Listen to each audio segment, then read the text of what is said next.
بسم اللہ الرحمن الرحیم۔ السلام علیکم پیارے دوستوں، آج ایک ایسا واقعہ پیش خدمت ہے جس واقعے نے عرب کی تاریخ کو ہلا کر رکھ دیا اور جس نے پوری دنیا کو اللہ تبارک و تعالیٰ کی قدرت کا انوکھا نظارہ دکھایا۔ آئیے آج آپ کو ہزاروں سال پرانی اصحاب فیل کی داستان سناتے ہیں، ایک ایسی داستان جو قرآن مجید کا حصہ بنی اور جو آج بھی ہمارے ایمان کو تازہ کرتی ہے۔ پیارے دوستوں، یہ واقعہ حضور نبی کریم صلی اللہ علیہ وآلہ وسلم کی ولادت مبارکہ سے کچھ عرصہ قبل پیش آیا۔ اس وقت مکہ معظمہ عرب کا ایک مقدس مقام سمجھا جاتا تھا اور خانہ کعبہ اللہ تبارک و تعالیٰ کا پہلا گھر تھا جو حضرت ابراہیم علیہ السلام اور حضرت اسماعیل علیہ السلام نے اللہ تبارک و تعالیٰ کے حکم سے تعمیر کیا تھا۔ مکہ نہ صرف مذہبی مرکز تھا بلکہ عرب کے قبائل کے لیے تجارتی اور سماجی سرگرمیوں کا بھی گڑھ بن چکا تھا۔ عرب کے مشرکین خانہ کعبہ کا بڑا احترام کرتے تھے۔ حج کا موسم آتا تو دور دور سے قبیلے آ کر خانہ کعبہ کا طواف کرتے، قربانی دیتے اور اپنے جھگڑے سلجھاتے، اور مکہ کے قریش اس عزت اور مقام پر فخر محسوس کرتے تھے کیونکہ خانہ کعبہ ان کے شہر میں واقع تھا، اس لیے عرب کی قریش کو اس وجہ سے بہت عزت حاصل تھی۔ یمن اس وقت حبشیوں یعنی عیسائیوں کی حکومت کے زیر اثر تھا۔ یمن کا گورنر ابراہما ایک عیسائی جنرل تھا جسے شاہ حبش نے یمن کا حکمران مقرر کیا تھا۔ ابراہ نے دیکھا کہ مکہ میں موجود خانہ کعبہ جو کہ پورے عرب کا مرکز تھا اور لوگ وہاں حج کے لیے جاتے تھے، ابراہ نے ارادہ کیا کہ مکہ کی اس مرکزیت کو ختم کر کے یمن کو تجارتی اور مذہبی مرکز بنایا جائے۔ اسی نیت سے اس نے صنعاء میں ایک عظیم کلیسا تعمیر کروایا جس کا نام القلیس رکھا گیا۔ وہ چاہتا تھا کہ عرب کے قبائل خانہ کعبہ چھوڑ کر اس کلیسا کی زیارت کریں، مگر عرب اس بات پر تیار نہ ہوئے کیونکہ ان کے دلوں میں خانہ کعبہ کی عظمت بیٹھ چکی تھی۔ کہا جاتا ہے کہ جب ابراہ کو معلوم ہوا کہ عرب اس کے کلیسا کو اہمیت نہیں دیتے، یعنی عرب اس کے بنائے ہوئے چرچ کو اہمیت نہیں دیتے بلکہ خانہ کعبہ کا طواف جاری رکھتے ہیں، تو یہ سب دیکھنے کے بعد ابراہ کو سخت غصہ آیا۔ کچھ روایات کے مطابق ایک عربی نے رات کے اندھیرے میں کلیسا میں جا کر گندگی پھیلا دی جس سے ابراہ کی توہین ہوئی اور ابراہ نے قسم کھائی کہ وہ خانہ کعبہ کو گرا کر ہی دم لے گا اور مکہ کو تباہ کر دے گا۔ چنانچہ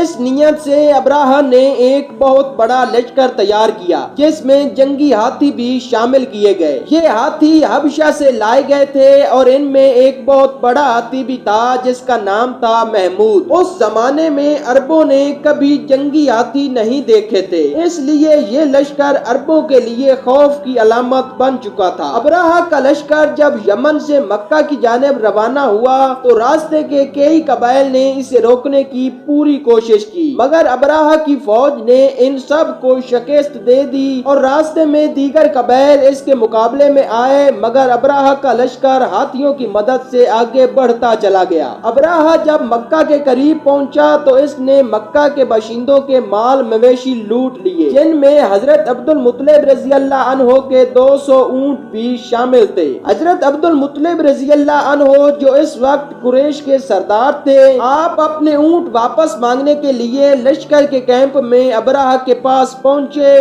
اور صرف اپنے اونٹ واپس مانگے۔ ابراہ حیران ہو کر کہنے لگا کہ تم خانہ کعبہ کے سردار ہو اور مجھے گمان تھا کہ تم اپنے معبود کے لیے سفارش کرنے ضرور آؤ گے، لیکن تم نے تو اپنے اونٹ مانگے ہیں۔ تو حضرت عبد المطلب رضی اللہ عنہ نے فرمایا کہ اونٹ میرے ہیں، اس لیے ان کا حق میں خود مانگ رہا ہوں، اور خانہ کعبہ کا مالک اللہ تبارک و تعالیٰ کی ذات خود ہے اور وہ خود اس کی حفاظت فرمائے گا۔ ابراہ کو یہ جواب سمجھ نہ آیا، مگر اس نے حضرت عبد المطلب رضی اللہ عنہ کو اونٹ واپس کر دیے اور مکہ پر حملہ کی پوری تیاری شروع کر دی۔ جب ابراہ کا لشکر مکہ کی طرف بڑھا تو حضرت عبد المطلب رضی اللہ عنہ نے قریش کو حکم دیا کہ وہ مکہ چھوڑ کر پہاڑوں میں پناہ لے لے اور اللہ تبارک و تعالیٰ کے فیصلے کا انتظار کریں۔ مکہ خالی ہو چکا تھا، مگر حضرت عبد المطلب رضی اللہ عنہ نے خانہ کعبہ کے دروازے کا کا ہلکا تھام کر اللہ تبارک و تعالی سے دعا کی کہ اے اللہ اپنے گھر کی خود حفاظت فرما۔ تو ابراہہ کا لشکر جیسے ہی مکہ کی حدود میں داخل ہوا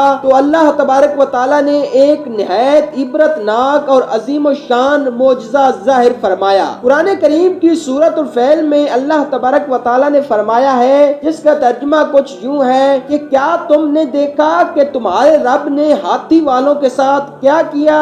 کیوں ہی ابراہہ کا لشکر مکہ کی حدود میں داخل ہوا تو اسی وقت اللہ تبارک و تعالی نے آسمان سے پرندوں کے جھنڈ بھیجے۔ ان پرندوں کو عربی میں ابابیل کہا جاتا ہے۔ ہر پرندہ اپنی چونچ اور پنجوں میں کنکریاں لیے ہوئے تھا۔ یہ کنکریاں جب ابراہہ کے لشکر پر گرنے لگیں تو ان کنکریوں نے ہاتھیوں اور فوجیوں کو چھلنی کر کے رکھ دیا۔ ہر کنکری جس پر بھی گرتی وہ اس کے جسم کو چیر پھاڑ کر نکل جاتی۔ لشکر میں بھگدڑ مچ گئی اور جنگی ہاتھی بدک گئے، کچھ وہیں ہلاک ہو گئے اور کچھ واپس بھاگ نکلے۔ ابراہہ بھی ایک کنکری سے زخمی ہوا اور درد و تکلیف میں مبتلا ہو کر یمن کی طرف واپس بھاگا۔ راستے میں اس کا جسم گل سڑ گیا اور اس کی کھال جڑنے لگی، حتیٰ کہ وہ راستے میں ہی ہلاک ہو گیا۔ اللہ تبارک و تعالی نے بغیر کسی انسانی لشکر کے اپنے پرندوں کے ذریعے پورے لشکر ابراہہ کو نیست و نابود کر دیا۔ خانہ کعبہ محفوظ رہا